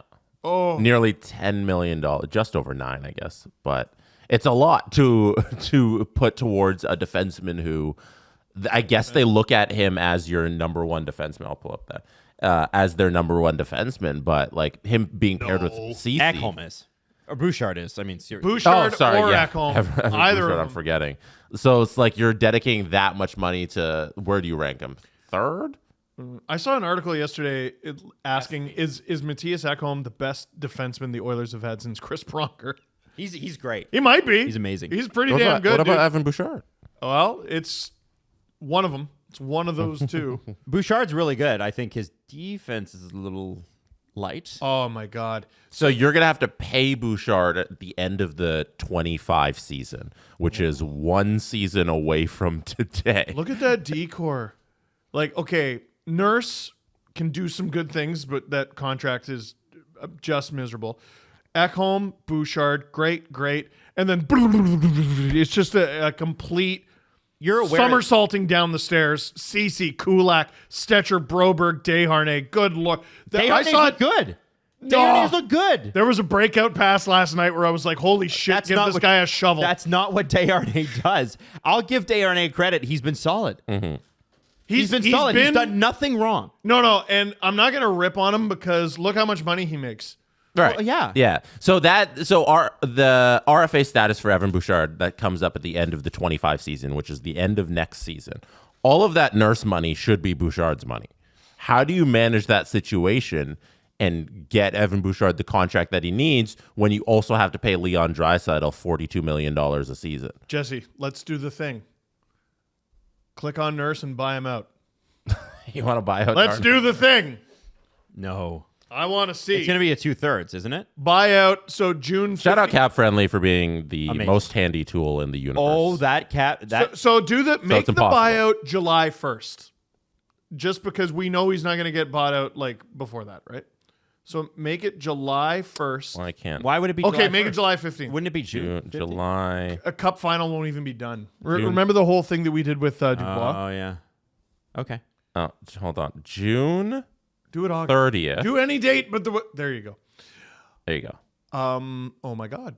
So The cap hit is ugly. for some reason they save money next year. Like the cap hit is negative 1.2 million. Then it's under $1 million. Then it's 8.7, 9.5, 9.5, 9.5. Yeah, I don't think It doesn't help. I don't think he's getting bought out, guys. I'd rather have the guy Yeah, you'd than, rather him play. than pay that money to no one. Can you do a Jack Campbell buyout? I'd just be curious. His cap hit is in a bunch of those years is higher than what it currently is. Yeah, and then the benefit is through 2030. But then So you don't even get the benefit till after his contract expires anyway. it expires in 2030. So there's no avenue to buy him out unless you want the space for these 2 years. It's a 2/3 12-year buyout. And here's the Holy thing. shit. Even if you do buy him out, you do have to find somebody. Yeah. No, he's not going anywhere, guys. Can we do Sorry. Jack Campbell? Sure. I'm sure Jack Campbell will be a little more palatable. Ken Holland is not going to be back. And listen, they could win the cup. He's still not going to be back. Oh, that's not that bad. So July that's 15th, doable. 2024. Campbell 1.1, 2.3, 2.6, 1.5, 1.5. I think you do that. 1.5. I think you do that. That's palatable. Damn. It's not great. It's palatable. Wow. Shit. Wow. Damn. So anyway, listen, like the Oilers are very much in this series. Don't let the 2-1 thing fool you. I do think people have underrated the Canucks though. And Oh, yeah. Shilov has been great. And people were saying in the chat, like, well, the Canucks could just punt Casey DeSmith at this point. I was like, wait a second. Shilov's been great. And he's done this at the World Championship. He's done this before. There's a history of this guy being good. He was not this in the AHL this year, but that doesn't matter. I want to direct your attention to Akira Schmid, who was magic last playoffs. Where did he finish the season? In the AHL. You know, it's funny that you bring him up because I was going to ask the question, is this the best third goalie that we've seen in the playoffs since? The name I was going to bring up was Jussi Markkanen of the Oilers when they went to the Cup final. But no, the real answer is last friggin' year with Akira Schmid. That's unreal. It is. So you Progress just don't know. isn't always linear. Right, and you just don't know, right? So that, and Casey DeSmith had a bit of an off year this year, but he's been very, very good as a backup for a long time in Pittsburgh. Yeah, but he's not. I don't think he's coming back. You don't think so? No, I think. Well, maybe somebody else. I think you have Demko and Švilas. Like, I think those are your two goalies going to next season because you have to give Casey DeSmith a contract. He's not under contract, and it's probably going to be too expensive for what you're asking for. Because the RFA, like, Švilas is earning some serious money here during this run because he needs a new deal. It's RFA, obviously, so there's a lot of rights, but somebody's going to bid too much for DeSmith. If I'm his agent, I take him to free agency. Yeah. Like, no way I do an extension with the Canucks before I see what other people are going to offer me. Well, and Big Z is going to make a lot. Well, and if you're the Canucks, you don't break the bank to offer DeSmith too much because of how good Šilas is. Exactly. And Demko is still very, very good. And Demko is live. Yeah, anyway. He's a person who exists. So there was a video circulating from at radio_Brent this weekend of Todd McLellan leaving LAX for Toronto on a flight. No, I'm not getting Otani'd. I don't. Yeah, I don't like who those. took that? I don't. No, but it has actually been reported today that he's being interviewed today by the league. Great, good for him. That is the last guy I would want to host to coach the Toronto Maple Leafs, but I do think that the Leafs are doing a due diligence thing where they're going to talk to a few people, but the odds-on favorite remains Berube. So that will be the first domino to fall. Then we'll know a little bit more about the assistant coaches. Does Craig Berube retain any of them? He worked with Mike Van Ryan, notably in St. Louis. Does he bring anybody with him that he's liked previously? I think Van Ryan is probably going to stay. He was the guy that advocated for them to bring in Joel Edmondson, and I think that's worked really, really well. And I think he's not why they lost. Well, that's what you need from your depth defenseman. Great. So I'm curious to see how this all plans out because this will have a lot to do when they bring Berube in. The first question the media is going to ask is, what kind of team are you putting on the ice next year? And I honestly, what kind of play style are they going to have? I don't know what that's going to be. Adam, can I turn the knife? Please. Speaking of videos that surfaced, did you see that David Pastrnak was mic'd up when he scored the OT winner in Game 7? And Morgan Riley was yelling, "Poke the puck, Sammy." He said, "Poke Sammy." I don't know that's what he said. Someone said it. I don't know that it was Riley. But Yeah. Probably Riley. I don't know. It sounds like, "Poke Sammy!" It does, but that's also what you kind of want to hear. Wow. Like, are we sure? What else could it have been? I don't know. Now, let me think of the last time we caught Morgan Riley on a hot mic giving instructions to his goalie, and people got it wrong. Let me go back to the last time. I'm pretty sure now we've confirmed that when Brad Marchand in the series is skating by the bench and he says, what does he say? I think he said there's 35 because there was 35 seconds still on the clock, and everyone said over in 5. Exactly. Which is way better. Everybody took that, and it went like nobody corrected anybody. Yeah. But eventually, everyone's like, "Oh, he says it's there's 35." Like he's talking about the actual game, and there's time left. And I'm not willing to be like, "He said it." They told Sammy to poke, and Sammy didn't do it. Fire Sammy to the sun. Like, let's not get on our soapbox. He will not be back. Yeah, but Sammy will not be I don't know. But like, I'm not that up. Like, the series is over, guys. Like, let's fucking get over. No, the Leafs are already. No, I will not get over it, Jesse. It was How dare you ask me to get over They that? ran a fabulous set play. Everybody blew it because the Bruins were too good in that one instance. Yeah. Not getting over anything is the reason there's a show today. All right. Perpetual resentment building. Yes. Jesse, come on. That's the theory. Hey, so are we good to get to Mr. Jim Lang? Let's do it. All right. Bringing in Jim Lang to talk about his new book. It's about a day with the cup. My Day with the Cup. It's brought to you by a guy that we've known for a long, long time. Written by Jim Lang. NHL players telling their stories about hometown celebrations with hockey's greatest trophy, a.k.a. everything that we've ever wanted in our entire lives. Oh, yeah. Jim Lang, welcome to the SDP. We're so happy to have you here, Jim. Boys, thank you for having me. This is a big thrill. I really appreciate it. So listen, we've seen great Cup celebrations. I think specifically whenever Tampa won the Cup, I was always extremely jealous because it's like, oh, let's get out in the boat and do boat stuff. Yeah. Can you tell us a little bit about where the idea came from and who you spoke to when you were doing the interviews for this book? It came in the spring of 2021. Simon & Schuster, my agent, sort of approached me and said, hey, we think we have an idea for a book. And I know Steve has written a couple books, and sometimes when they pitch ideas, they'll go, wait a sec, has anyone done this before? So you say, let me check first. Because sometimes they'll pitch ideas and go, oh, wait, Adam Wild's done 3 versions of this book already. I can't do this again. Right. So they're like, okay, wait a sec. We kept looking. We didn't see anyone have ever done a book like this. And so then bit by bit, I just did detective work and started tracking down current players and coaches and then ex-players wherever they lived, and basically said, hey, this is what I'm doing, and I want to talk to you about your day with the Cup. And we just started building it from there bit by bit. Now it's it's one of those things that kind of like, again, we've all dreamed of doing, and I also think of too, like I think of Tom Brady when he won in Tampa, throwing the trophy from boat to boat, like, oh my God, He dented it. Yes, yeah. Jim, what were some of your favorite stories? Can you give us some highlights without giving the book away? Sure. Well, John Cooper in Tampa I'll start there. The boat thing's great, but for John Cooper and the players in the Lightning, they were quite upset because of COVID. They weren't allowed to have a Cup tour the first time they won. And they didn't get a day with the Cup. And they were, especially John Cooper, who started from very humble roots. And after a lot of playoff failure, wins the Cup. He's like, I can't believe I can't have a day with the Cup. And so when they started the next season, and they were so laser focused to do it again, because they were desperate. They were cheated out of their lifelong dream to share the Cup with family and friends. And he said, well, so when he did have his day and a half almost with the Cup in Coeur d'Alene, Idaho, his off-season home, they squeezed every second out of it because then he said that, it hurt them so bad. And there was only one player not on the first team, and that was Shattenkirk. And he got a day with it because he didn't get it the year before. We should have known they were going to repeat. Like, if that's motivating you the next season, we should have known. How far back do the stories go? Like, do you have like old-timey Cup stories?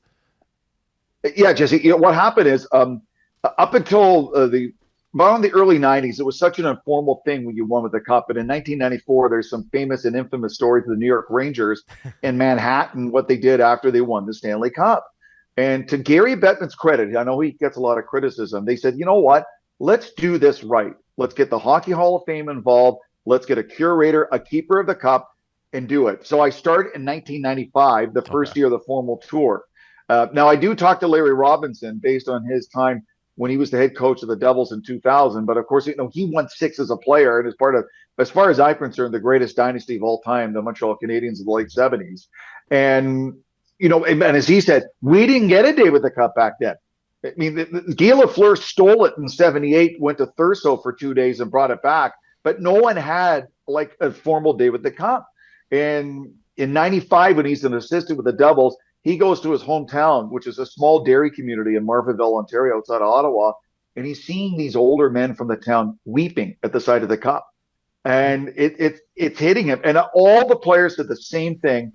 Probably the only time they saw their dad or their grandfather cry is when the keeper of the Cup puts the Cup in their living room or their kitchen and says, this is your day with the Cup. And it just overwhelms a lot of people. I don't know why my mind went here. I'll talk about it with my therapist later. Was there a former Leaf who won the Cup and was just like, thank gosh I'm not on that team anymore? No, so it's funny. Anders Eriksson won with Detroit and played with the Leafs later.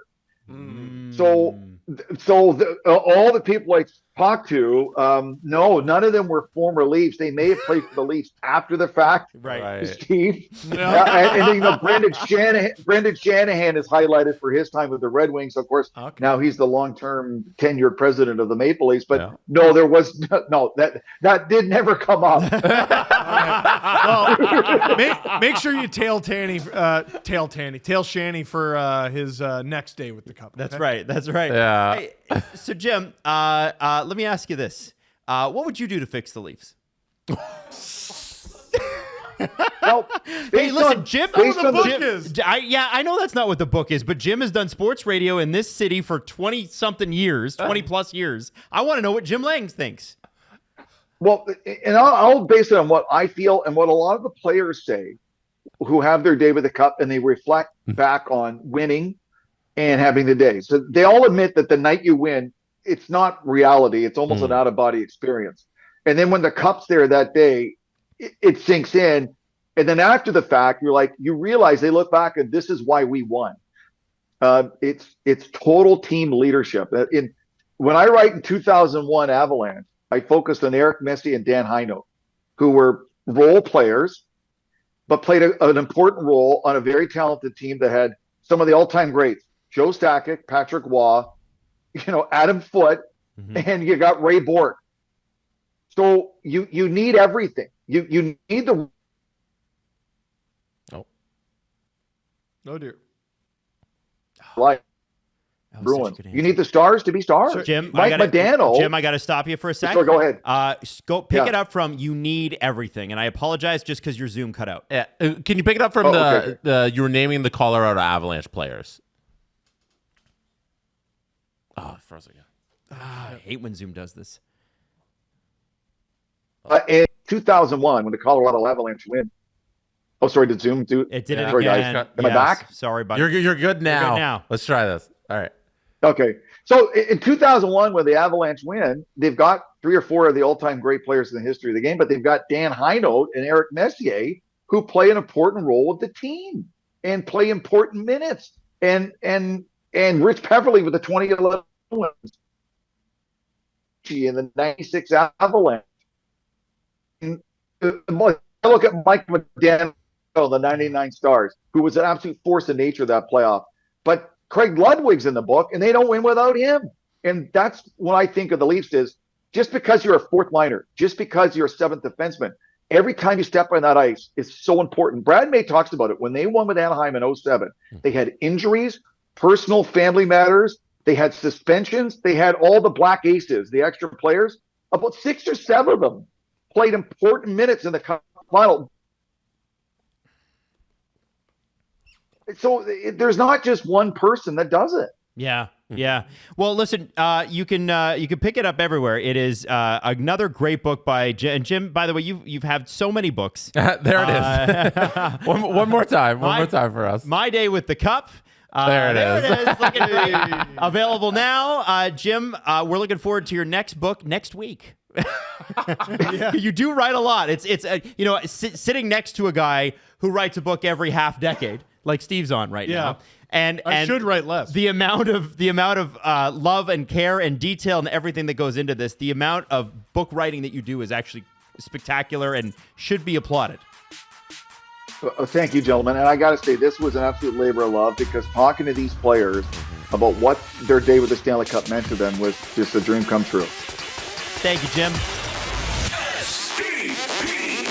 The Steve Dangle Podcast. Follow the guys on Twitter at Steve_Dangle, at Adam WYLDE, and at Jesse Blake. Connection complete.